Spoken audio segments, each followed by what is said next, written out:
You're listening to the Deep Purple Podcast, a fan podcast about one of the most legendary bands of all time, Deep Purple. We take a look at the music, history, and people behind the band Deep Purple and beyond.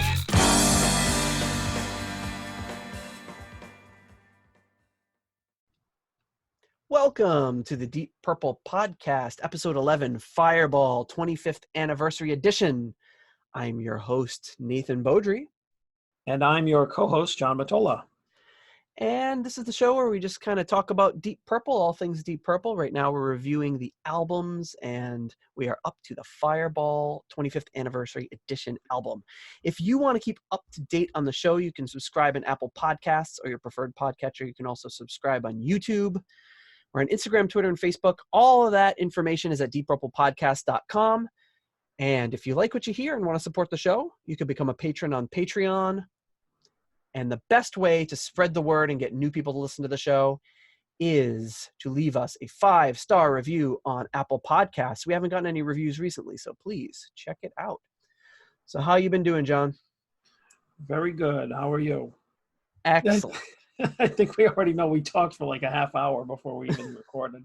Hey, don't pay any attention to that man behind the curtain. Oh no, I ruined the magic. Oh, the magic. You just picked up the phone. We're on a landline and we're catching up. Oh yeah. Hey, so yeah, I'm good. Yeah, we were talking for 25 minutes about nothing. Being from Rhode Island and people thinking you're from Long Island. So I got just a couple quick updates. One is that this early afternoon, I was a guest on the Alpha Betallica podcast with Tom from that podcast, and it was a ton of fun. We talked about Deep Purple and Deep Purple's influence on Metallica and my history with Metallica. So you should definitely check that podcast out. We'll have a link in the show notes. And that he said he wasn't sure when it would be out, but probably in the next couple of weeks. So you should check it out. It's a really great podcast. He goes through and reviews all of the Metallica songs in alphabetical order, an alphabetalic order. So really, that makes sense. We talked a little bit about have you heard the Metallica Ronnie Rising medley? Oh, you know what? How old is that? That's a good question. A few years old. I feel like I have, and I remember thinking it was like really cool because they've done a few of those things, right? They had like a Merciful Fate like medley. I definitely remember that one because I thought it was really cool. And I do remember a Ronnie medley, I think. Like I haven't heard it as many times, but yeah, I forgot about that. And they also do the cover of When a Blind Man Cries. I think I remember that too. Which is actually excellent. I was saying on the show, like when I heard Metallica covered that song, I was like, oh my God, James Hetfield singing Ian Gillan. That seems a little weird, but he does a great job. Like you're just so used to him just being James Hetfield and being, trapped under ice. Like you don't think of him as doing like as much. He did some like some of their slower songs, but he does a really great job with it, and they really start off very faithful to the original, and then just by the end, it's like this is a Metallica song, and they do a really good job. I'd recommend checking it out. And definitely check out that episode when it comes out. So the other thing I had to review, and I'm a little rusty. We skipped recording last week because I was on vacation. We banked an episode, so I'm a little rusty here. So you have to give me a chance to get my bearings here. But last week we talked about this picture, which you thought was hilarious, of Ian Pace sitting at his drum set there, not looking happy, has this bad taste in his mouth. And our old friend Mike Healy on Twitter brought up that he's drinking the Boy Howdy beer in that picture from Cream Magazine. Are you familiar with that? No. I wasn't really either. And I did, he kind of turned me on to it, and I did a little research, and it's basically they had this kind of mascot for the magazine, and they would had these beer cans that they would hand out to rock musicians and get them to pose with them and be like, oh, this beer is great, like kind of like a gimmick sort of thing. And that's what the can looked like. It appears that the can was actually just filled with water, but it looks like Ian Pace, rather than pretending like he really loved the beer, he was just pretending it was awful. Disgusted by it. So I don't know if that was a dig on Cream Magazine, or if he was just poking a little fun. And we talked about this a little bit, and then the official Cream Magazine Twitter chimed in and when we were talking about it. So that was kind of cool to see. There's a picture of John Lennon sporting the Boy Howdy t-shirt. And the next one's a band that you may have heard of, posing with the beer cans. Yep, that's their first photo session with Cream Magazine. So do you recognize the photo? Yes. Yep. They actually, if I'm not mistaken, they had done 2 photo shoots with them, and this is the infamous one where they Cream supposedly duped them into taking pictures without their makeup on, which there are from that same session. And then these pictures are obviously with the makeup. And really? they actually held off on, and of course, correct me if I'm wrong, anybody out there that knows about Kiss, but I know a little minutia, but it's like, I think they had held back from publishing those pictures non-makeup until years later. And is that the ones we were talking about in the last episode, where they published the pictures, but they had the wrong names? I don't think so. So I remember that from your Kiss book, where it was like, it shows like Paul Stanley's face and it says Gene Simmons under it or whatever. They had like Kiss Uncovered, but they didn't actually know who anybody was. No, I think that might be different, but it's funny because like all of the guys were wearing sunglasses in the non-makeup pictures, so it's almost like you couldn't tell who they were anyway. So, but that's not the point. But yeah, this was definitely a iconic photo shoot, and actually looking at it now, I remember the drinks. I just don't remember the that being like the famous Cream Magazine beer. Right, you probably missed on the significance of that, as I did as well. And then there's a cover of it with Alice Cooper on the cover of the magazine holding up a can of beer, and it says Alice Cooper's Alcohol Cookbook. I don't know if that's true. If there's cute little word bubble, like, I'd love to get a gander at his alcohol cookbook. But so that was just a little update from our the little tangent we went off on last week with that picture, because it's just a hilarious picture of Ian Pace like reacting like he's drinking battery acid or something. All right, so this week, probably a shorter episode. We did our 25th anniversary In Rock episode. It was a little shorter, which may not be a bad thing. But when we covered Fireball, we went pretty in depth. And the feedback I'm getting, and the feedback I got from Tom at Alpha Metallica, was they really appreciated the length and the depth that we dive into these albums and go into things. So that's really nice. Encouraging to hear.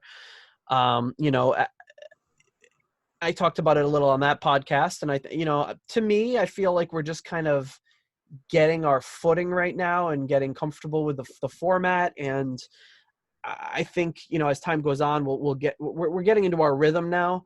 And my thoughts are that we'll kind of get through this original, through 1976 cover, Come Taste the Band, and then maybe like Made in Europe, and then just kind of step back a bit and say, where are we going to go from here? I don't necessarily foresee us immediately diving into their comeback with Ian Gillan and Roger, but more like diving it back into the late 60s and early 70s on some of those deeper dive things we've talked about before. There's Jesus Christ Superstar, there's the Butterfly Ball, there's the Wizards Convention, there's the Captain Beyond, there's all this stuff that we could really get into. And I don't think it necessarily has to be chronological, but we can jump around a bit and cover kind of what we want to cover, and eventually later get to some of those later Deep Purple albums. Yeah, definitely. Sorry, my computer just flashed that I am no longer protected from viruses. So Oh, man, should we just that's call it that's quits? Just that's no bueno. No, that just shows you how long it's been. Like we skipped a week of recording, and I didn't renew my antivirus protection. So, oh my goodness. whoops. Somehow we're gonna struggle through this episode and get through it. And hopefully you're not the this isn't the start of a great North American botnet. Oh boy. Um, okay, so when we look at the booklet for the 25th anniversary edition, it's a really great booklet. Um, you know, these 25th anniversary editions, which not all the albums have it. They're kind of hit or miss which albums have them and which don't. The Fireball has a great one. They kind of show this is the place where they were recording the album. Wow, nice. That's actually the van parked outside the album, unloading all of their equipment.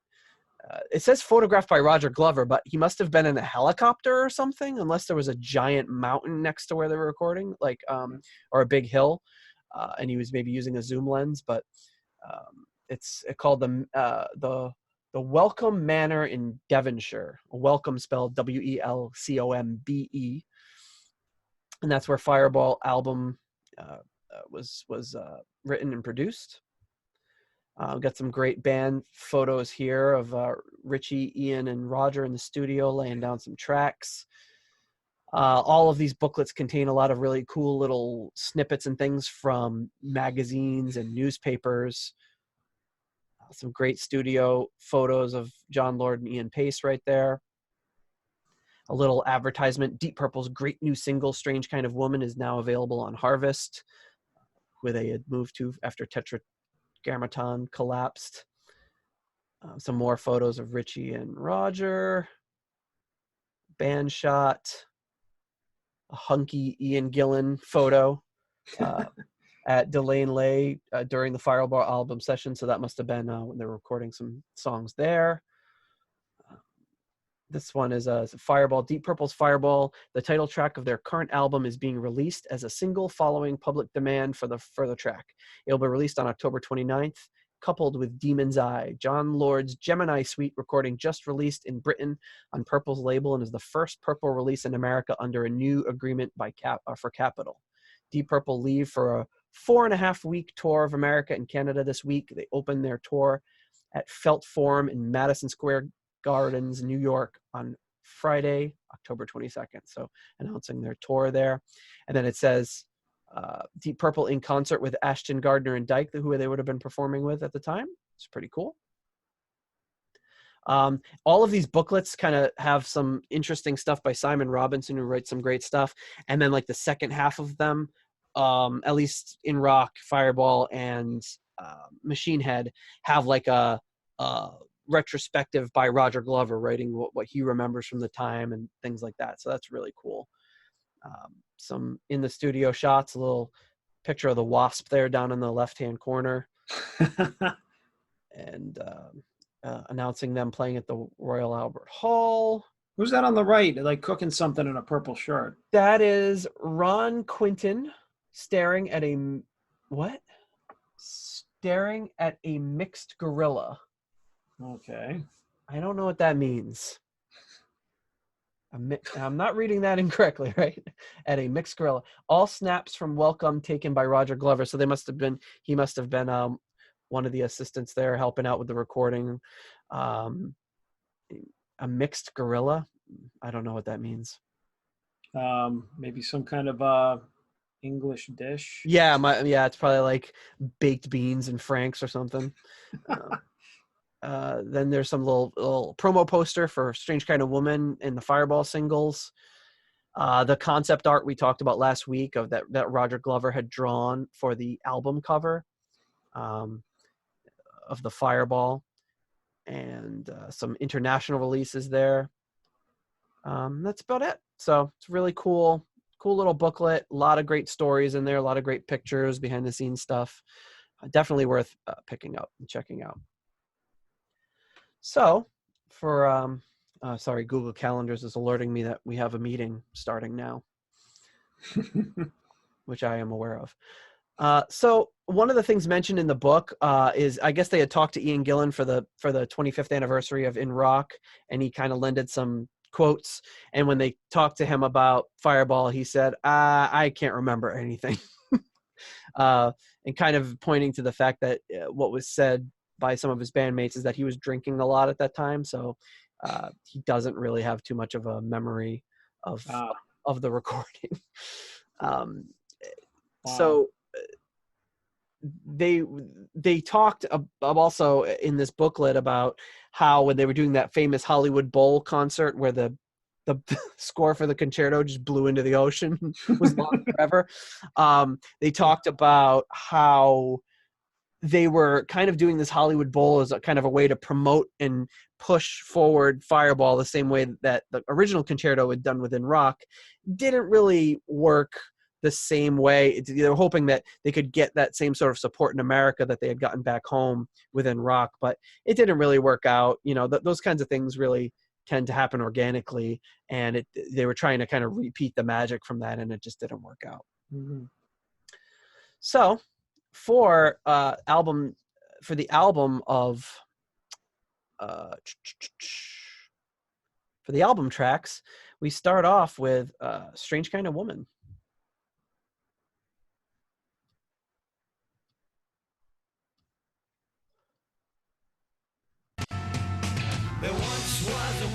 And as we talked about on the last episode, this was a little new to us with the 25th anniversary in that this was on the American version in place of Demon's Eye. So this was a song that we were more familiar with than Demon's Eye by a lot. It's a great song, and it makes me, I think I first heard this when I heard their like 80s reunion tour, when them doing this, they probably must have done a version of it on Nobody's Perfect or something. Yeah. But it does continue to raise the question of why they would, you know, it seemed like they just thought that 7 tracks was the most you could possibly put on a record. Like, it makes you wonder why they wouldn't just try to squeeze this one in there too. They're both great songs. Yeah, definitely really melodic, great performance. It's a great single. Yeah, it's really catchy. It's like a head bopper, you know?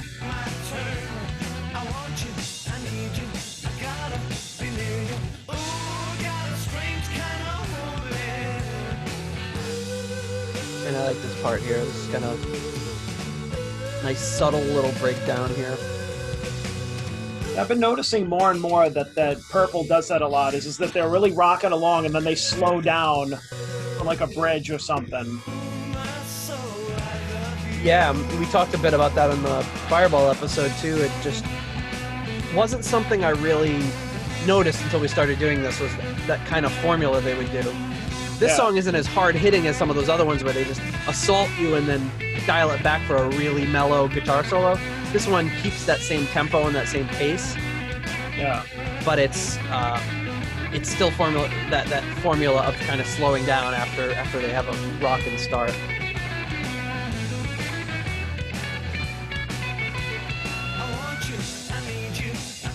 Nice short song. It's only just a little over 4 minutes. Great for the radio.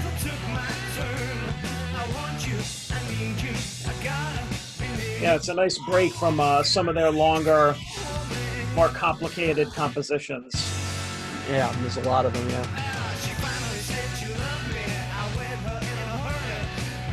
So that's Strange Kind of Woman. I'm sure, you know, if you're listening to the Deep Purple podcast, you've probably heard that more than once. But a really good song. And, do you have our song ratings open? Let me see.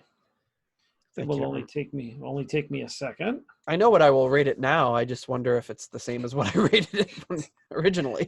Initially, yeah. They do change sometimes once you start talking about them and really start thinking about them.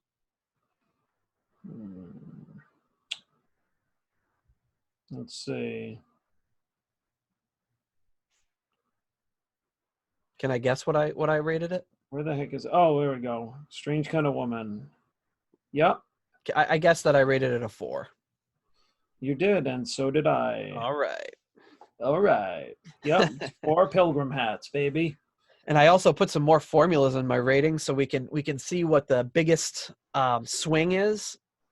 There's 2 new columns there. One is for like the total album between the two of us rating it, so we can get like a combined total for the best, as opposed as that we both of our scores added together basically.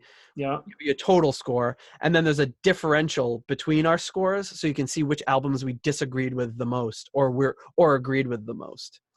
So. Oh, okay. I see. Yeah, I got it. So I don't think there's really enough in there to go on right now. But as we get a little further on, and maybe we have start having more of disagreement on the ratings for some of these things, we can see where our tastes are spreading apart a little bit.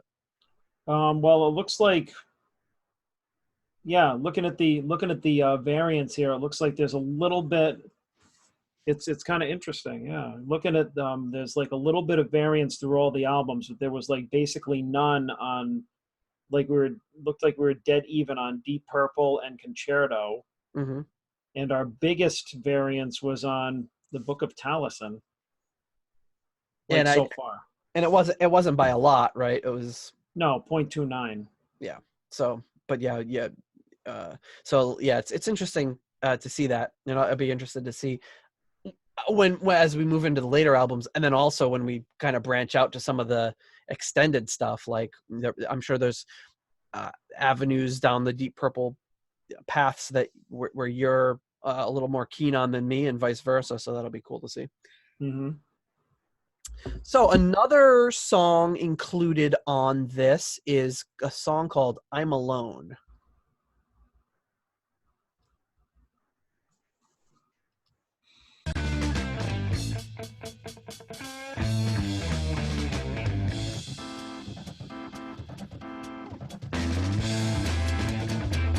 Yeah, I love it. Yeah, this is a really nice. Like I like before they break into like the song, like they have that, like John Lord does that organ part, and you can kind of hear the room. Yeah, for a little bit. It's pretty cool. Apparently, this came from an instrumental that they played around with during the In Rock sessions called Grab Splatter. I don't know what that means. I'm probably better off not knowing what that means. But yeah, it's got a nice groove to it.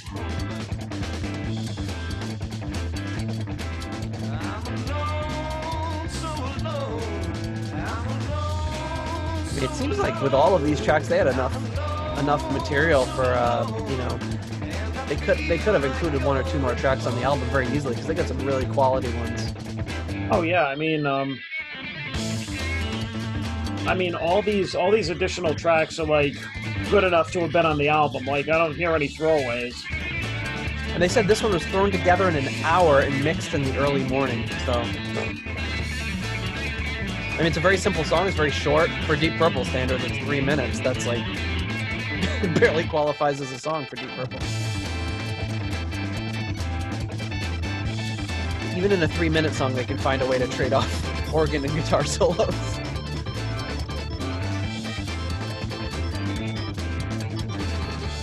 Oh, it's just really great. It's just a grooving song. Yeah, it's excellent. I really...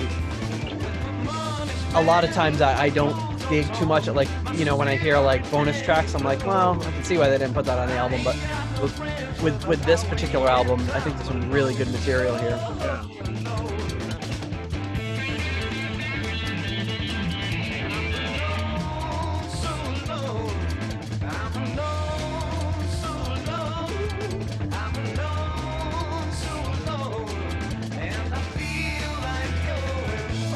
And this is one I would just, I'm not a big fan of the bonus tracks, but I would leave this one on my mix for sure.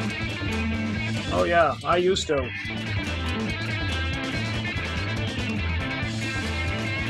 Yeah, the thing where I normally have a hard time with that is like you listen to the whole album and then it's like demos or remixes, and it's like I don't want to listen to a remix of the song I just listened to, you know, like yeah, the remixes aren't so different that it's necessary. You know, they'll fade out Yeah, there at the end. exactly. It's like Very the '96 Roger Glover remix. It's like, who cares?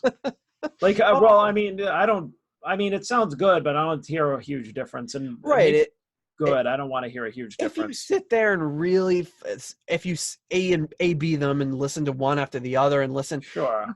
you can notice some things, some panning differences, some EQ differences, but it's like, again, it's Yeah. the song is the song, and you're listening to that. You're not necessarily being like, oh, the EQ on the bass is really cleaned up. Oh yeah. You Yeah. know, if I I mean, played you the whole regular album or the whole remixed album, you'd listen to it and enjoy it regardless, without really thinking about it. exactly. So let me see. I'm Alone got 4 hats from each of us, of course, because it's awesome. Yeah, That is, yeah, that's yeah, 4 pilgrim hats. In case you forgot what kind of hats. yes, and for in case you forgot our rating system, it's based on Richie Blackmore pilgrim hats. But yeah, that's when you said that one made it into your mix. Like I used to when I got originally got the CD. That like these bonus tracks were all in my like my what do you call it? My playlist. Like if I listened to the whole album, like these were definitely like in it too. I wouldn't just like not listen to them. Right. It was just like, oh yeah, I can't wait for these extra songs because they're the bonus tracks, like you said, are as good as anything that was on the album. It wasn't just like, this is garbage. Because I mean, I don't know, even Deep Purple throwaway songs are good Yeah. around this time, you know. Well, like I said, they threw it together in an hour and recorded it and then mixed it in the morning. I mean, if they can do that, like for that song, which I think is great, you Yeah, know, I mean, I can see stylistically maybe it wouldn't have fit on the album, but can you make the argument that anyone's daughter fits stylistically more than that? Probably not. but I mean, you know, just more proof that Deep Purple could crap out a song in an hour and it sounds better than some other bands. Oh, for sure. So I forgot to mention a couple of notes because we skipped a week, so I'm like completely out of practice here. I don't even remember how to share screens or anything. But for Strange Kind of Woman, to dial it back a little bit, there was a couple of cool things I wanted to note. One was that Blackmore tells a story in an interview with Neil Jeffries about how they wrote that. Well, remember we talked about how John Lord had to drive to London to get his wife, and then he drove his sick baby back, and the band was giving him all his crap because he was trying to care for a sick baby. So what they, an awful story. a bunch of jerks. He tells this. Blackmore says, while Lord was away driving with his wife to tend to the sick baby, they wrote "Strange Kind of Woman." And then he and Ian Pace said, or Ian Pace said to him, "You don't think John is going to expect his name on the writing credits for that, is he?" And Blackmore said, "I'll bet he does." And sure enough, he said Blackmore said he couldn't take Lord seriously after that because he's like, "I can't believe he took writing credits." But even though they had agreed in advance that they would all share writing credits on everything, you know, and that is a tricky thing when you're in a band like. You know, I can remember being in a band and like somebody might take a song to you and maybe all you do is write a guitar part for it or write a bass line for it, but that really does change the character of the song.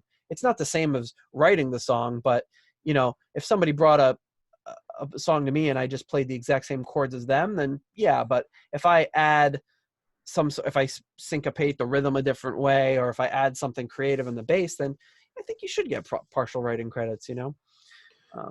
Sure. But you don't agree? No, I do agree. You're like, sure. I'm like, oh my God, do you want credits for some of the songs we wrote years ago?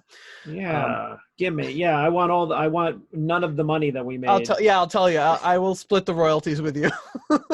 I'll give you 50-50 on everything I ever recorded. No, see, this is just more proof of like how I don't realize how I can sound like a dick sometimes and not realize it. I wouldn't say you sounded like a dick. I just thought you sounded unconvinced, let's say. No, I was unenthusiastically agreeing with you. Like, yes. You're unenthusiastic. Yes, sure. That sounds good. Just a reminder to everyone, we record these very late at night and wake up at like 4 and 5 in the morning to go to work between the two of us, and an hour ahead of me. So sometimes we're not at our most awake. At our last episode, we recorded it during the day and it was pretty nice. So we're trying to figure out a way we can do that more often. Yeah. So but hey, I find these days between work and kids and every other thing, you just got to find the times you can. And, sometimes when I was doing music recently, I'd be waking up at 4 a.m. before work to do it because you know what? It was either do that or not get anything creative done. And that was more preferable. You kind of walk into work with a different feeling. When you wake up at 4 a.m. and you've been up for like 3 hours by the time you get to work, working on stuff, you kind of like, you view it a lot differently than just kind of wandering in like a zombie and getting to work. So, but then there's also those days too, which are just which we'll both experience tomorrow. Yep. Another thing about Strange Kind of Woman, it was originally entitled Prostitute. Not a very subtle title. Oh man, no, I'm glad they changed that one. That has no ring to it at all. No ring to it. Not very clever. What's this song called? Whore, What's it about? What's it about? Well, I mean, yeah, you could say it's about a hooah, but it's like, but it's called Strange Kind of Woman. That's a little more mysterious, artistic. Prostitute is just a little on the nose, don't you think? Yeah, but then when you find out it was named Prostitute, you're like, oh, I guess the Strange Kind of Woman was just a prostitute then? That seems less mysterious. Yeah, but it's kind of like, it would be like if it was like a horror movie and the killer was just walked into the room as like, I'm going to murder you now. It's like, that's not cool. You gotta, I wonder what's going to happen. Yeah, exactly. The camera pulls back and, focuses on the shadow or somebody comes out of the shadows. It's like, that type of thing. So same thing with song titles and music and everything. It's a lot more fun when it's subtle. Correct. And then the other thing about Strange Kind of Woman is Roger Glover mentions they had a 16-track machine, which at the time would have probably been pretty cool. But they reversed the tape to do an effect, but then they forgot to flip it back around and erase some of the drums. So Ian's drum kit was already all packed away and on its way back to Europe. So they had to rent a drum set so he could do the drums again. Oh, man. So that must have been supremely annoying. So the next song up, as we get back to it, is a song called Freedom, which is another album outtake. Oh, my heart is going away. What happened to my heart?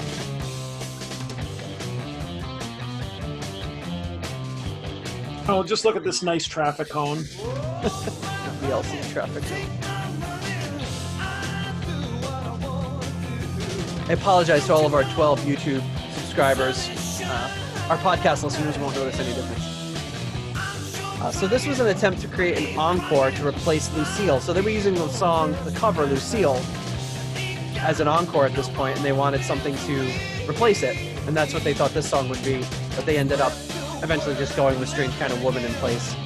Well, this does have that kind of same type of, now that you mention it, like a Lucille kind of swing to it. Like I see what they were going for. That na-na-na-na-na-na-na-na-na-na. Yeah, it makes sense. It makes sense when you hear that part of the story. Yeah, that kind of like 50s rockabilly type of, I guess. Or yeah, it does kind of sound like that. But I think Richie and Ian kind of pairing up to make it something a little different. But it does have that feeling to it for sure. But this is another one, like, just it swings, it rocks, great vocals by Ian, like.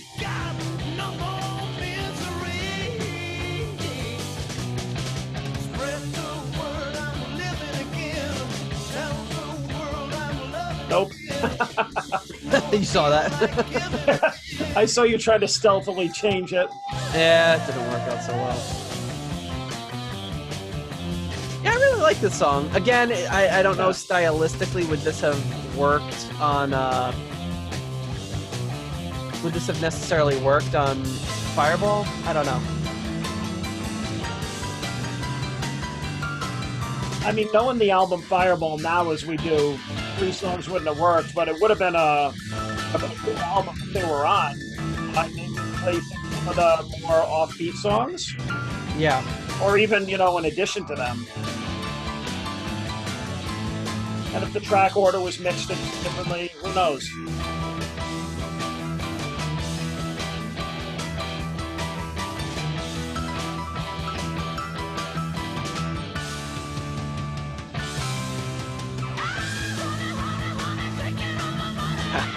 Love that.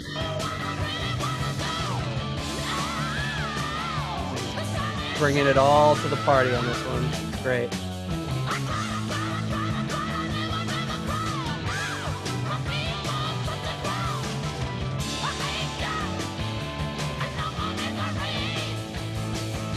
He's going nuts. He really is. He doesn't really often go that crazy, but he's really Especially at the end here. oh man. Damn. And John Lord bringing in the, I know late in the song to mention it, but bringing in the piano really Yeah. unusual to hear piano in this. Yeah, you can hear that that Lucille trying to capture that feeling, Yeah. and it really really works well. I think it's pretty cool, and I think it's wild how he did the whole last freaking verse in that falsetto, Yeah. or whatever you call it. I'm trying not to call, like, when Ian does the high vocal screaming, because I know that I've heard recent interview with him, and he was like, Eddie Trunk, and he was just like, when you do that scream in Child in Time or whatever, and he's like, it's not screaming. Yeah, He was yeah, really like pissy about it. And I mean, I can get it too, because it's just like, if he's serious about his art or his instrument or whatever, then I try and like refer to it as like his higher register, or when he, I guess, hits the higher register or whatever you call it, because screaming would be like literally like like screaming, like with no melody or yeah. talent, I guess. But I mean, for lack of a better word, if we do say screaming, I don't mean it, of course, in a derogatory way, to anybody that probably heard that interview or feels the same way. But I just think that Ian going into that register for a whole last verse, it reminds me of something that I think Steven Tyler did in like an early Aerosmith album. He did the same thing, like with his, like, you know, the really raspy high, like, you know, at the end of Dream On, where he does Oh that. yeah.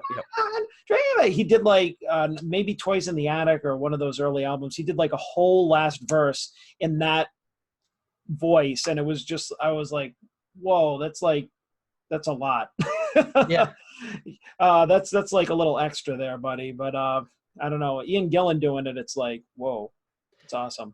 That's a really good point. There is something about the term screaming that has kind of like a derogatory connotation to it, you know, and it kind of like cheapens it or makes it seem like it's Like anybody could do it. right, which is obviously completely false, because like if there's anything I could even sing by Ian Gillan at all, I'd be happy. But that sort of stuff is like the stuff that sets him apart, and is the stuff that laid the groundwork for, like, you know, what was to come with, you know, bands like coming out, like, you know, like Iron Maiden and bands like that, or even, you know, probably Anthrax to a certain degree when Joey Belladonna was in there, like just having those, you know, screamers, for the lack of a better word. But yeah, it's not, it's like, it would be like calling you know, what you're doing on the guitar just like I don't know, fiddling or whatever, or like, Yeah, exactly. That's a good way of putting it. it's not it.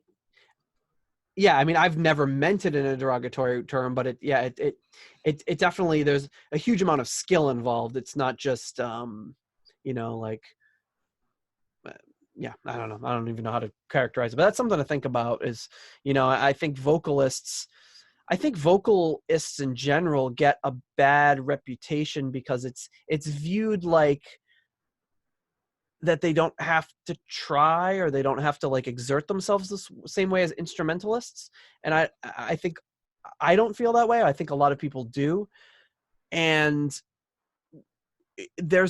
you can practice and you can rehearse and you can get better at vocals. And a lot of people just think like, well, you're born and you can sing or you can't.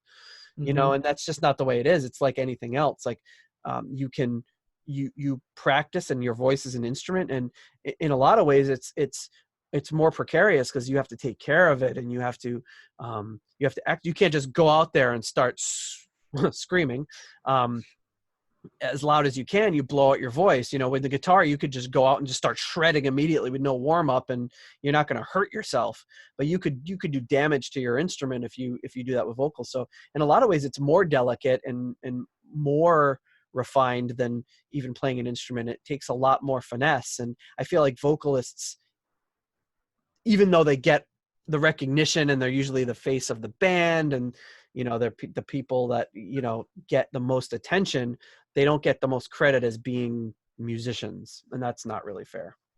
Yeah, I agree. So what are our ratings on Oh, I'm gonna what say was what was the song we just listened to? Freedom. Freedom. Yes, thank you. Yeah, Freedom. We both gave it a 4 again. Yeah, I really like that one. 4 hats. 4 hats, baby. 4 Pilgrim hats. Yep. All right, the next one up is the song Slow Train.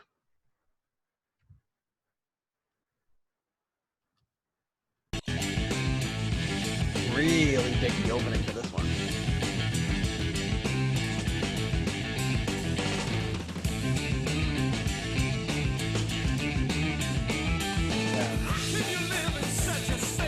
It's a weird vocal introduction, though. Yeah. You hear just John Lord just tapping. But he just hits the keys with his open palms and somehow makes it sound great.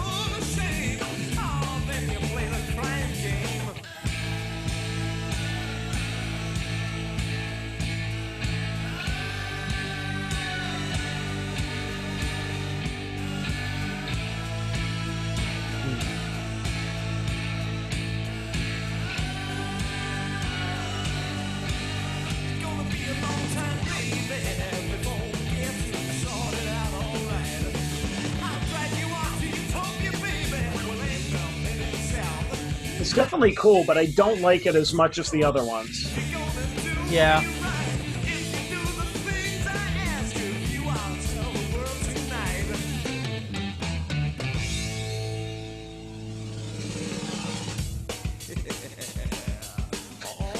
That little middle section actually reminds me of the song Rain by the Beatles. Which I was trying to pull up, but for some reason it's not working.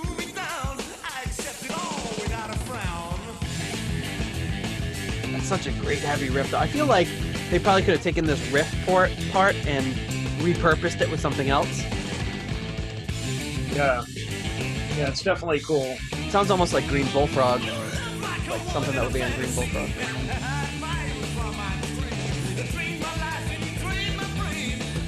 John Lord tapping away there. You love that. It's great. It's like he could be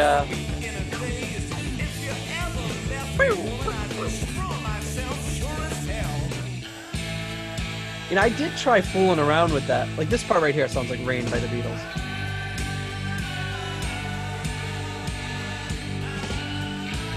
Very similar. So I did try hooking up my keyboard here to some like Hammond patches and like seeing if I could. I'm like, oh, why does it sound like garbage when I do it? I'm just like tapping with my hands. You're not John Lord. I'm like, it looks like he's just tapping. He just obviously knows what he's doing. But.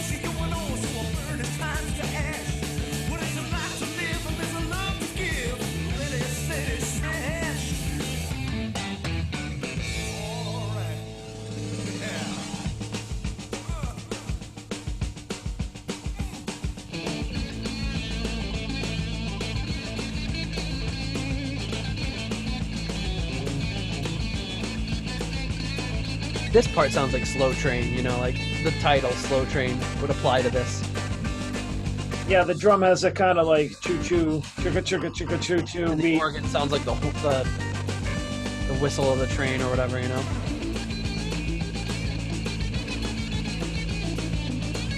cool, they're doing a little more of a back and forth.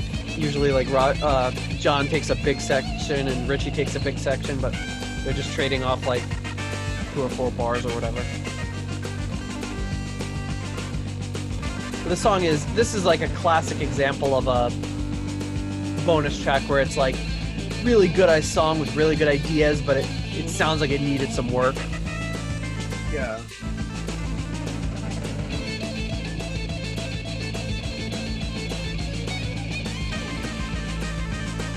Yes.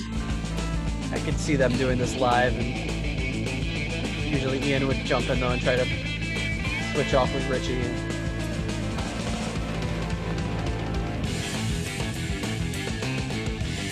Keeps coming back to that riff. That riff's great.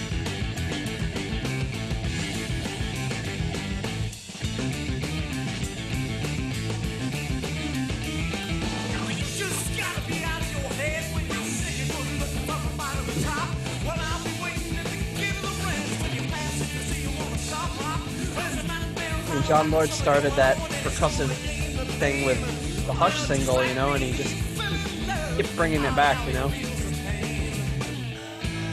And I feel like when John Lord is doing like this, when he rakes over the keys, like it's very deliberate in it. Like normally when I see keyboard players do it, they kind of like use the back of their hand. But John Lord just kind of like pushes like his hand, like the front, like his palm just. It just looks very, the way he does it looks very clumsy. Yeah. But it's obviously not. He sounds great doing it. It just looks like when he's doing that, when he's tapping on it, it's like what's coming out, the sound that's coming out does not match what he's doing. It just visually looks very odd. Yeah.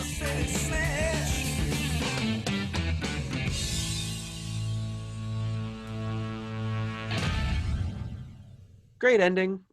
Slightly disjointed song with you know, just kind of jumping around. It's got that great opening riff. It's got kind of the verse, I think, is kind of the weakest part of the song, and then the solos back and forth were, you know, kind of just felt a little phoned in, and that Beatles Rain part sounded really good. I think they could have turned this into something really good. Yeah, I agree. There are a lot of good parts in it, but overall it's kind of like I don't like the too much the vocal delivery. No. When Ian does that kind of stuff, I'm not really crazy about it. Like this kind of thing, or like It's like kind of like Anyone's Daughter, like the talking yeah, thing. I was Like, gonna call it Farmer's Daughter. that's it. Yeah, Anyone's Daughter, that type of thing. I don't really like it that much. And even though I like the solo section, you could tell you could feel like that it was improvised, like it was probably like a first take or something. Right. Which it wasn't bad, but I mean, Yeah, I mean, it's better than we could do on a first take, but yeah. but But it wasn't one of their. It wasn't one of those. Like I remember this being the song, and the like you said, the chorus to the it's just like, you know, it was never my favorite. So this was probably the one bonus track that I skipped over, didn't really listen to as much as the other ones because it wasn't as much of a, I guess, like a rocker yeah, as totally. the other ones, as cohesive as you had mentioned. So we both gave it 3.5. Yeah, I think that's fair. I was wondering if that's what I had given it, but yeah, I would stick with that. Yeah. It was written during a session at the Hermitage when they were there, kind of working on stuff for the album, mostly not working on stuff for the album. So maybe they could have worked a little harder on that one, but not begrudging them their time off because they must have been, after this epic 15-month tour to support In Rock, they must have been absolutely fried. So the fact that they could throw anything together was a miracle. Yeah. Yeah. So that's that. The next track is the Demon's Eye remix. We're not going to get into any remixes. It's a remix. Sounds good. It's Demon's Eye. It's Demon's Eye. You can take my word for it. I don't want to speak for you, John, but I think it sounds good. Yes. Then they do this weird one, which is called the Noise Abatement Society tapes. Which is I kind of remember that one. just goofing around in the studio. It's kind of fun to listen to. And mostly is just them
little fade out. So, I mean, I don't think I rated that one. I don't think you can give that a rating. No, I think you blacked it out or did an Yeah, I NA was just like, that's. rating because I mean, you don't rate that.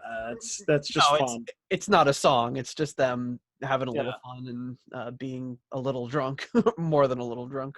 I mean, Um, 5 out of 5 for entertainment purposes. yes, for having a laugh, yeah. But as far as replay value, you listen to it a few times, every couple years, come back to it just for a laugh. But yeah, you're not going to get much further than that.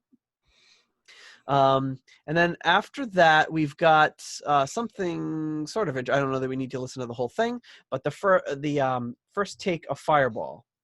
So it's the first take, just instrumental with no vocal overdubs.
So too, there's a reason most songs with a fade out have a fade out. It's because it just falls apart at some point. They say, well, we're not going to have a tight ending on that. Time for the fade out.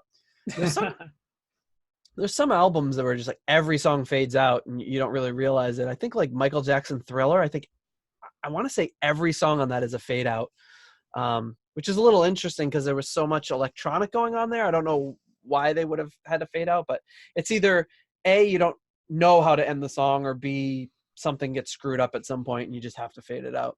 Well, Thriller did not fade out itself. The Thriller song, Yeah, yeah, it might not have been. that's one that did not. But the other ones I don't know. Actually, it's weird because I was listening to some tracks off Thriller over the past couple of days. Oh, really?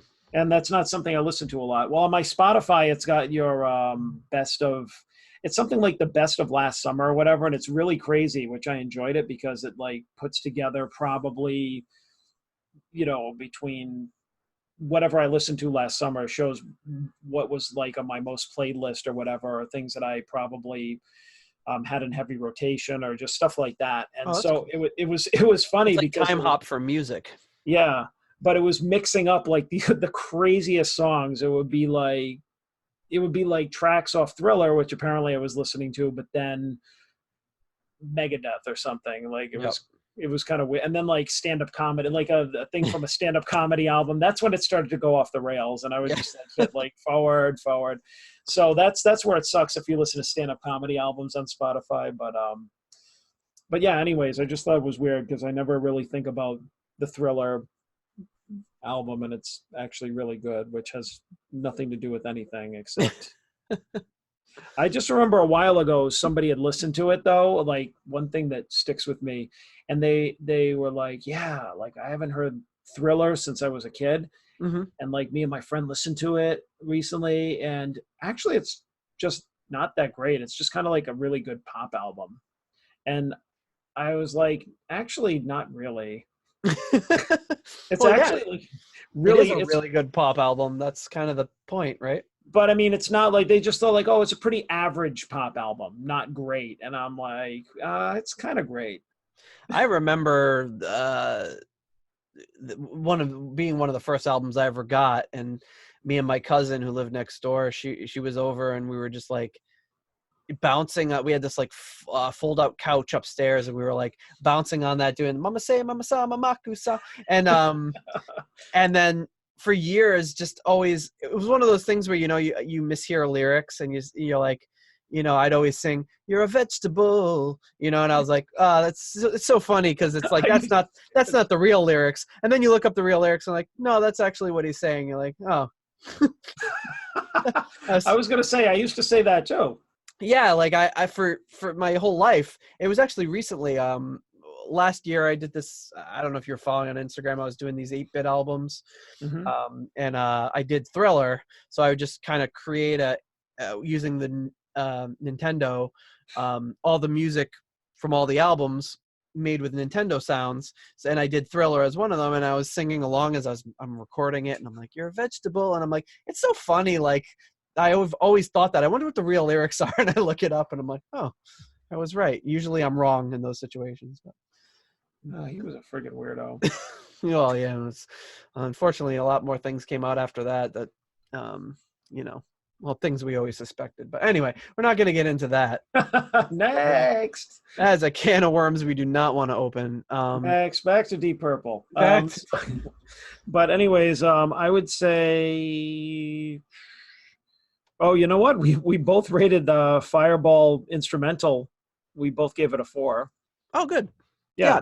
Yeah. Which I really like that. And for a first take, I mean, come on. That's like, holy crap. And I mean, like I said, I love stuff like that because anything that is kind of a song like that and you get to hear it without the vocals or the solos, stuff like that, it's kind of cool to hear the rhythm of the song, how the song goes, without everything, or like you kind of get like a better sense for it, I guess. So you just got to get to groove along to it like instrumentally, which is really just cool to do, and it makes you feel like you're sitting there for the first take, or you know what I mean? Yeah, and anytime you strip away anything, whether it's just the vocals or if you took out more, you just hear things that you wouldn't have heard before, and that's really interesting. But that's always something for me too, is like I've always preferred like studio outtakes, demos, first takes, to like things that are very rough and less produced than the final cut, Hmm. I guess you could say, or the final produce. I mean, they're all still good, but it's like I'm trying to think of one. Um, Motley Crue did a bunch of them, and Theater of Pain is admittedly not a great album. Um, and a lot of it is production too, but like there was one of the songs where they just did it like stripped down. It was like sounded so much better than the album version and the produced version. It's like I just listen to that version now. Right. I feel that way about Motley Crue, and I feel that way about Def Leppard. I kind of, a lot of those bands in the 80s kind of lost me around that era, but I was like huge. Like Def Leppard at one point was like my favorite band, like not a huge amount of time, but when I was, a kid. Yeah. And Hysteria just turned me off, and which, I'm definitely in the minority because it turned a lot of people on, but there was something about how polished it was that just, even at that young age, just something about it just didn't speak to me. And the same thing with like Dr. Feelgood. And I think I would later feel that way about, Metallica's Black Album. I did like kind of a little bit more of a, not trying to be one of those pretentious a-holes, although maybe I am. Like, oh, I need it to be raw, like I don't really need that. There was something about that style of production, that late 80s plate Mm-hmm. reverb on the drums and all that, that just like never really did it for me. I was much more into like the early, like On Through the Night and High and Dry by Yeah. Def Leppard, like that kind of raw, like we're a rock band, not we're like more of a polished pop band, And I think if, it's not necessarily that the songs are bad by any means, but I think if they were produced in more of like a rock way, or even probably hearing them just live would be similar, which I could maybe enjoy them a little bit more. Yeah, I think I agree with that as well. I was a lot more, as we discussed previously, probably on and off episodes of how when you're younger, you're just a jerk about music, and probably like very, and not everybody, but I mean, I know I was very close-minded, and I was like the same way. I was just like all those albums you mentioned, I did not like the slick Hmm. 80s production on anything. I really liked the raw and everything, and I still do, but I feel like now I'm sometimes in the mood for that kind of stuff. Yeah. Like the Bob Rock, Ron Nevison, really slick, polished keyboard type stuff. Like we were talking about keyboards and stuff like that. Like I had even Yeah. heard like there was some, and I can't remember off the top of my head, but some albums where I heard just like that, comparing John Lord's keyboard to just like an 80s Casio or some shit to like plugged in. And it's like, if it suits like the production, the song, the style, whatever the band was going for, sometimes, you can rock out to it. Like if you're in the middle of like an 80s night or something like that at a club or a bar or something, and you just get swept up in it, then you're just like, yeah, like there were so many times when I used to go to like a retro night when I was like maybe 10, 15 years ago or whatever. And every Wednesday night there was a retro night at this club that I like to go to. And then like 80s was the big thing to be retro. And now I think it's, what is it? Is it 90s or early 2000s now? 2000s, yeah. Yeah. So, and of course that was the stuff we grew up with. So it's just Yeah. like when they were playing like anything from like,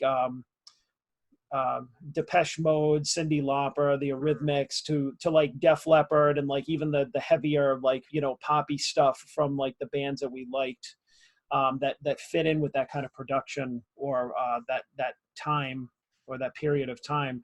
It really got me going, and it was great. But then like maybe the next day I would be like, okay, I want to hear something more hard rocking or whatever, because it was just, you know what I mean? When you're kind of an Yeah. insulated spot, or so like it's just like when you go to a concert, you get swept up in like whatever the vibe is. And I think there's nothing necessarily bad about it, because you think about it, like all these people are musicians and have talent and are putting together something cool. It's just right time in the right place for it, and the right audience, I guess. So Yeah. that's my take on it. I had a visceral, like, negative reaction to things like that for a long time, and now I can start to kind of look, only, within the last 5 years or so, I can start to look at that stuff for what it is from the time that it was in and appreciate it more, you know, like when Whitesnake went mainstream in 87, you know, with Mhm. its self-titled album, you know, uh, that was my first introduction to David Coverdale. So when I heard David Coverdale was in Deep Purple, my mind was blown. Yeah, me Um, too. and when I heard that, you know, Here I Go Again on My Own was recorded years previously, you know, my mind was blown again, you know, and hearing that like original version and being like, wow, like kind of the difference with it, because John Lord was playing on the original Hmm. version, and it's very interesting to hear the differences. And now when I hear a song like the song that I've really been coming back to a lot is This Love, you know, which is an unbelievable song. When you know, I heard it more recently on the Live in Tokyo, where he does it with was it Adrian Vandenberg? I think so. Yeah. And just like when you hear that, just an acoustic guitar and David Coverdale singing, you're like, well, like, wow, this is a beautiful song. It's just extremely well written and um, got a great melody to it. But you can lose a lot of that, like if you get caught up too much in that 1987 production quality, Right. it turns it into more of that like hair metal ballad thing, which I wasn't super into, but now I listen to it and I say, wow, that is a really good song. And was interested to find out recently he wrote that for Tina Turner. David Coverdale. I did not know that. Yeah, I was reading about it recently and it was kind of blown away that he wrote it as like a single for Tina Turner to do. For some reason she didn't do it, and he said, well, I guess I'll just put it on the album that I'm recording. And it turns out to be like their second biggest hit of all time, you know. I can actually like now that you said that, I can hear Tina Turner singing it. Since the second I read that, I was just like, wow, in my mind, I can hear it. I can hear her singing it. Like that would have been a perfect song. Like, if Mhm. what a bad move to turn that down. That would have been a huge hit. It would have been probably even a bigger hit for her than it was for them. But You know, again, you know, you're at a bar and there's uh, maybe a block of 80 songs coming up, and this comes on and you get swept up in it. Then you hear the 87 version and it's cool. It's really yep. cool. And yeah, there was a time when I stayed away from like this album, like the mid 80s Kiss albums, Hmm. just any band that had that mid 80s like polished type album. But I've yeah, the past several years I've gone back to them when I'm in the mood for that, and I really like them. And like after not hearing them for years, like not hearing the Whitesnake album, the '87 album for a while, like at some point I came back to it and I was so unfamiliar with it. And I listened to it, I'm just like, damn, this rocks. Yeah. Because uh, it's just like, wow, John Sykes, you know, just like great guitar player. Yeah. Yeah. It's yeah. And Like just the musicians on that, and Coverdale's vocals at the time, he was at like the top of his game, and the songs were good, and it was just heavy, and I was like, wow, I wasn't expecting this. And I was like, damn, I missed the boat, you know. Kind of it's easy that's how to I write it felt. off. Yeah. It's really Yeah, easy to just kind of dismiss it, and there's just a lot of good stuff there for sure. yeah, but that's how I feel about that kind of stuff. Is I kind of almost like rediscovered some of it um after kind of poo-pooing it for years. Um, so, but anyway, All right. So there's only one more track to cover other than another remix of No One Came, which I love that song, but it's a remix. There's not a heck of a lot to dissect in it. And that is another little interesting tidbit from the studio here, which is we had talked about last time. At the end of No One Came, there was some sort of mix up in this in the studio. So they took like a section of the song and then looped it at the end, and then come in after that kind of false ending. It kind of hits you back with the band coming in, bam, bam, and coming right back into that whole riff. And that is John Lord's piano that he plays back. Well, he doesn't play it backwards. He plays it and then they flipped it backwards, obviously. right. And this is the track played in normal. with a slight effect on it. So it's got some sort of like Leslie effect on it or something.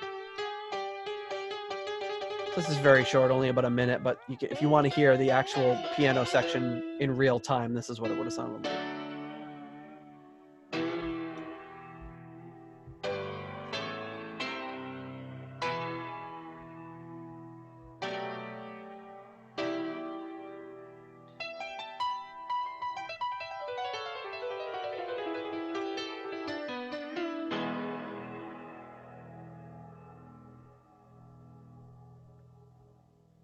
It's always a good way when you're doing a backwards solo. You start with kind of those, well, you end with, I should say, those long drawn out bong, bong. So when you're listening to it backwards, it just kind of fades in with these, and then you start off noodling a little bit more, and then at the end kind of hit those single notes or single chords to kind of get a really cool effect on it. From my own days of actually doing that with tape. And I remember flipping the tape over and recording and flipping it back and to get that effect Wow. with guitar solos and things. So hard to do back then with just kind of timing and everything. And now so easy to just kind of take that whole thing and just flip it around and get everything perfect. So that's it. That's the end of the tracks. I think this one's a little bit more in depth as far as the bonus tracks than the In Rock edition was. I think it's got a lot of cool stuff. Only a couple of remixes. It's got the Demon's Eye remix, the No One's Came remix, and then everything else is B-sides and these little studio outtakes. Yeah. So, see, Fireball, final ratings.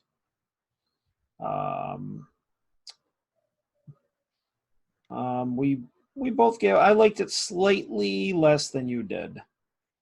So I gave it a 3.64. You gave it 3.71. So there might have been a track or two on there that I like slightly less. So our variance is one of the smallest. Thanks for that new column. Yeah, what's the variance between our two rankings of the album? 0.07. Oh, that's pretty close. But our rankings on this one, like our combined rankings, are like one of the highest so far.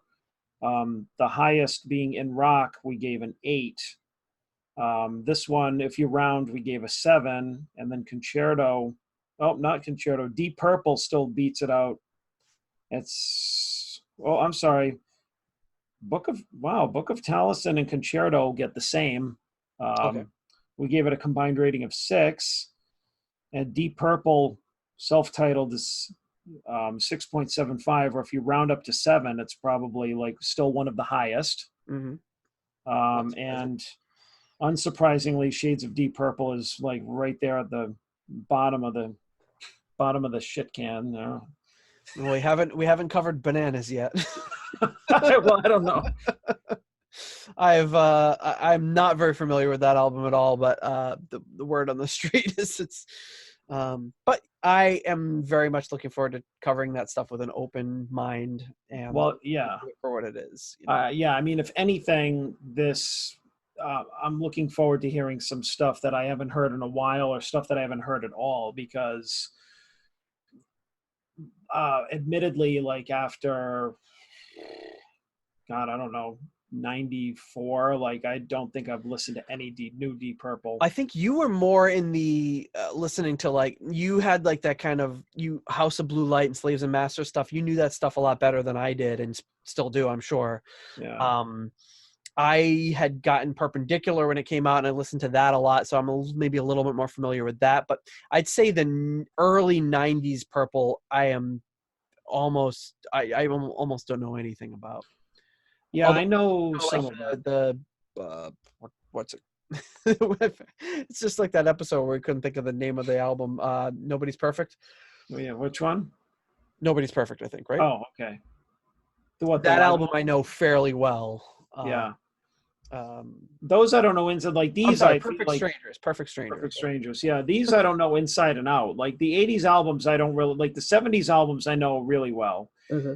80s albums I don't know, and as we go along, like to the later ladies albums, the later 80s albums, I know them like less and less. I would hear them and like listen to them in the background. Like I remember putting on like House of Blue Light and stuff like that in the background, listening to it a lot, just because I don't know, just because it was maybe the newest Deep Purple album I'd gotten at the time. I just remember you talking a lot of crap about House of Blue Light. That's my main memory of that album, is you hating it. Maybe I'm wrong. I wonder why I was listening to it so much. I feel like even sometimes, like when I didn't like an album, I would still put it on a lot, maybe to try and convince myself that I liked it, or maybe it was just the latest music I had from that band, so I figured maybe it was better than nothing. Well, I I think don't know. music was so much less disposable back then. I mean, think about it. You would save your money, you would go to the record store, you'd buy an album, and it's like you were committed to, like, I'm going to give this album a shot, like, I bought this album, I spent my hard-earned money on it, I'm going to listen to it. I mean, it's the same thing today, although money is, saving up, $15 for a CD back then versus, or $12 or whatever the hell they were. Yeah. Versus now, obviously, we've got a little bit more money now in our 40s than we did when we were teenagers. But there's also, music seems so much more disposable now, and it's so easy to just be like, I don't really like this, moving on. And, and our attention spans have obviously become a lot shorter through technology, where back then you were just like, you were, hanging out or whatever, you'd put the CD on, or you'd put the tape on in your car, because nobody had a CD player in their car back then. Yeah. You would force the Beretta didn't have a CD player, did it? Yeah. I know. John had a really cool Beretta, everybody. It was very cool. So like you would, if anyone knows what kind of car that is. Was it a Chevy Beretta? What kind of car was the Beretta? No, it was a Chevy. It was Chevy. Okay, Chevy Beretta. I remember it just had the door handle, like, opening was on like the side, like where the seam between the door and the car were, rather than like. Yeah, that confused the hell out of everybody. Yes. Nobody knew, like, I had the weirdest car. Like, apparently even back then, I got the friggin' weirdest car. I remember, like, the back of my hand being in your parents' driveway there and just reaching. So it was a vertical sort of open rather than a horizontal, just opening that, plopping down in that seat, and then throwing in the tape for Butterfly Ball and just listening to that on the way to Sam's or whatever. Good memories. But anyway, yeah, music is more disposable now. It's easier to dismiss. It's harder to get into, like, an album than it was back then, because you're not, like, necessarily buying the whole album. You're streaming it or listening to it on whatever service, and it's easy. Yeah. It's easier to just skip on past it or dismiss it. Yeah, because you're not really committed to it as much. Right, and I think that's part of the wonder and the greatness of the time we're living in now, and kind of part of some of the one of the negative parts too, is that the album is kind of being lost. And to me, to run the risk of sounding like an old fuddy-duddy, I really like, to me, the album, the art of an album. I want to listen to an album. I don't necessarily want to just sit there and listen to a single or one song. I want to listen.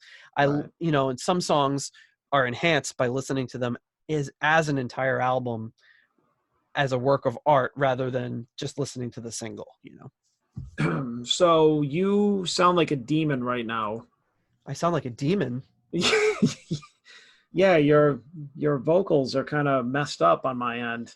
In the last episode, you were mentioning something about my vocals being messed up, and they sounded fine in the podcast, so it should sound okay. Yeah, well, you sound like, literally, like, you sound like a demon right now. You're just like. So anyway, the next album is. I thought I was getting a little raspy. I thought maybe it was from that, but no, it's like some sort of. No. It's if you could hear how you sound right now, it's pretty terrifying. I wish I could. All right. Well, I guess we're gonna have to deal with that till the end of the episode. You might just be laughing at how I sound. So we got a few things to wrap up with. We got in the news. We've got Mr. Ian Pace here. he was performing with the Buddy Rich Band, and the decibelreport.com did a little review of the show, which was really interesting. I guess they were really, really strict. You couldn't have any photos, video, anything allowed during the performance, but apparently it was really amazing performance. There's a review. I'll put it in the show notes. Ian Gillan was there in the audience with apparently there were a lot of celebrities in attendance. So really cool to see Ian Pace doing this. This is something he's been working on for a while with the Buddy Rich Band. So he's remains into his 70s, a supremely prolific drummer. Also, the Artwoods Arts Gallery compilation is being released. For those of you that don't know, that's one of John Lord's first bands. And if you're watching, you can see just the top of his head peeking in the bottom there, without his trademark sunglasses. This is it was compiled from 3 live BBC sessions. Some really good stuff from that band. I really like what I heard from the Artwoods. Some great work by John Lord, songwriting and performance wise. The way to purchase this album is really weird. It's they recorded in the 60s, and it's like they made this website in the 60s, because it's like I don't know if you remember, like in the mid 90s when you're on a website and you went to buy something, like you'd have to print out an order form and then mail it in with a check. It's one of those sorts of situations. Like, come on, guys, just get some MP3s out there. It's not that hard. So yeah, if you're really diehard and want to go through all that hassle, you can get that. And then lastly, I thought this was a kind of a cool sort of heartwarming story. As I make Ian a little larger, there's a picture of Ian Gillan sitting at what looks like a backstage somewhere with some cases of booze in the background, and he's sitting there at a laptop like he's writing his novel in a Starbucks. He had donated. There was some local theater by him that was running into some trouble and couldn't needed some help, so he donated a bunch of money to rehaul their website and modernize it and things like that.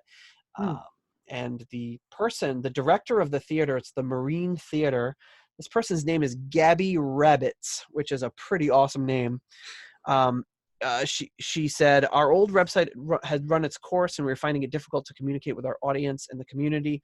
The new website is responsive, user-friendly, and people can become members. We are very grateful to Ian Gillan for funding this important project, and we hope that everyone using it enjoys the new site.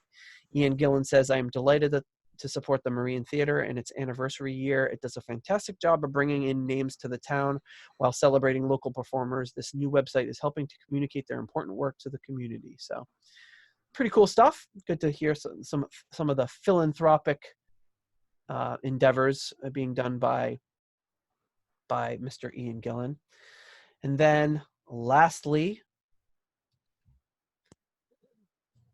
we get to the historical parts here of our episode. We are talking about the week that this comes out. This episode will come out on July 8th. And the week of July 8th through July 14th has some pretty big landmark events.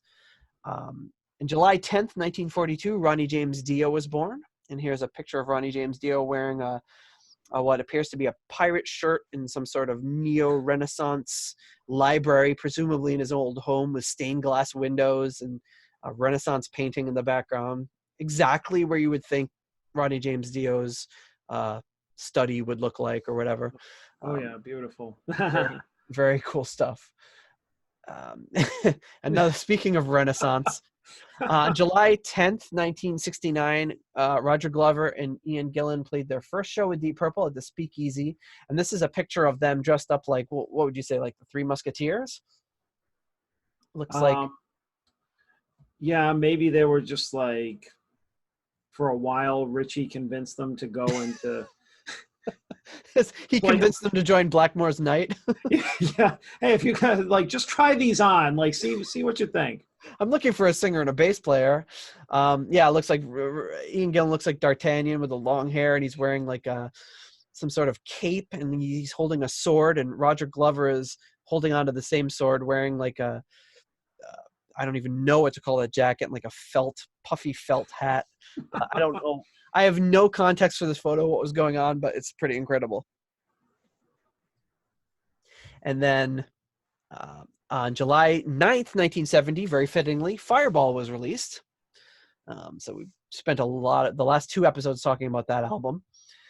In sadder news, July 14th, 1973, Roger Glover quits Deep Purple officially about 2 weeks after Ian Gillan had. We also talked about how Ritchie Blackmore had told Roger he wanted him out of the band. Or Roger was told that Ritchie wants him out of the band, I should say.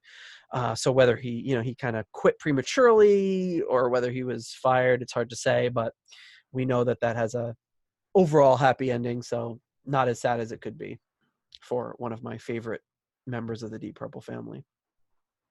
And then lastly, on July 9th, 2006, John Coletta, the longtime manager, financial supporter of the band, passed away in Spain. This is a picture of him looking like a typical manager with a tie, holding a cigar, hanging out there with David Coverdale, who looks like he's about to punch out who's ever taken the picture, and probably drunk at the same time. Very kind of cool looking picture. And then there's another great picture of him. It looks like John Coletta in this picture just like went and killed a polar bear and used its skin to make a jacket, and Ritchie Blackmore is holding his guitar and looking at him in a very skeptical manner. It looks like Ritchie Blackmore meets Don Knotts. He does look like Don Knotts in that photo. I think the suit and tie look with the cigar was a better look for him. So the Mark III John Coletta look was a little better than this weird fur jacket he's wearing. I don't know what's going on. Yeah, that's just like you could just picture him here being like, "Why do you want to play that medieval music, Richie? Just stay with the band for a few more years. Come on." Some good landmark dates there. And then lastly, we do have a Deep Purple deep track for the day. And this one is coming to us from one of my favorites, and that is a very, very young Johnny Gustafson. And this was recorded in 1965. And this is an original written by Johnny Gustafson.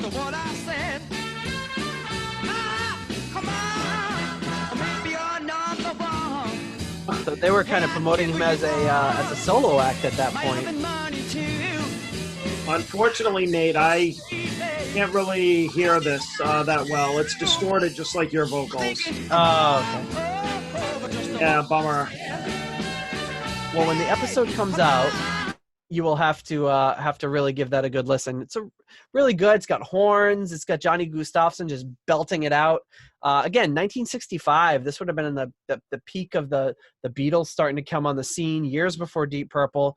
Johnny Gustafson was big in that Liverpool scene, actually playing at the Cavern where the Beatles used to play. And he did this solo thing. He was also in a band later called the Big Three. Did a lot of other things. Really interesting musician. Love his work. Love his voice.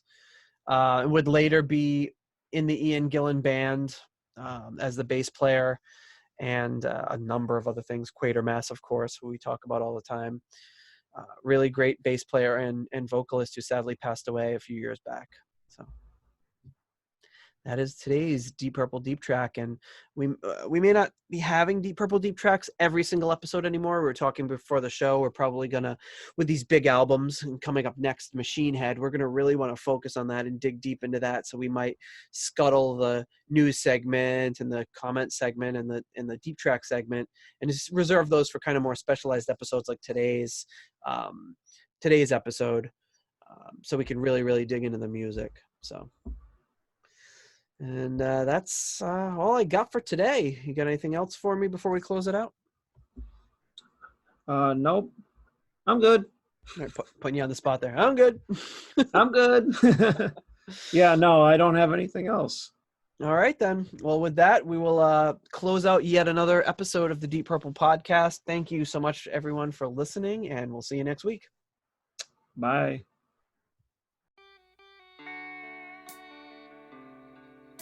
Thank you for listening to the Deep Purple Podcast. If you like what you hear and would like more episodes in the future, please donate on Patreon to support the show. You can also give us a rating on iTunes to help new people discover the show. You can follow us on YouTube, Instagram, Twitter, and Facebook for show updates. See deeppurplepodcast.com for more details. Thank you for listening.